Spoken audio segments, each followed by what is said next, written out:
nais kong kilalanin, siyempre, ang NIA sa napakamalikhaing paraan sa pagtutupad ninyo sa proyektong ito.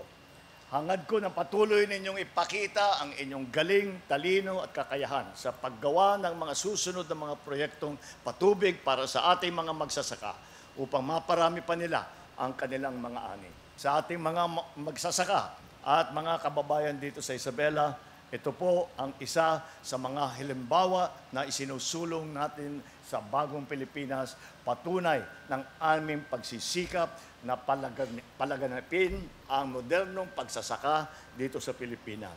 Tiyak na dahil sa pagtatayo ng solar-powered irrigation project na ito, sa inyong barangay ay magkakaroon ng tuloy-tuloy na daloy ng tubig sa mga irigasyon na sistema.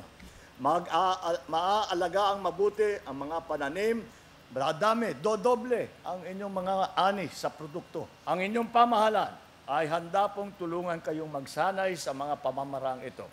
Huwag kayong mahihiyang lumapit po sa DA, sa Department of Agriculture, sa NIA. Kung sakaling meron kayong mga kailangan sa pagsasaka, magtulungan at magkaisa tayo para sa ikauunlad ng sektor ng agrikultura sa bansa at para sa ikatutupad ng ating pangarap na wala ng Pilipinong nagugutom na sa pinapanday nating isang bagong Pilipinas. Napakalaking tulong po ito, sir, sa aming mga magsasaka kasi mula sa kanilang pagbubungkal ng kanilang mga sakahan, hindi na sila gagastos ng krudo o gasolina na pantustos dun sa mga palayan nila. Ibig sabihin nito, yung gagastusin nila sa krudo na pampatubig sa kanilang mga sakahan ay magiging income na lang ng kanilang mga pamilya. Napakalaking bagay po yon. Kasi nakita namin sa isang hektarya, gumagastos siya ng almost 600 liters na krudo. Multiply natin yun ng 60 pesos, ay napakalaki. Doon pa lang sa krudo na gagastusin ay napakalaking income na ng bawat pamilya na may pantustos naman sa mga pag-aaral ng mga anak nila.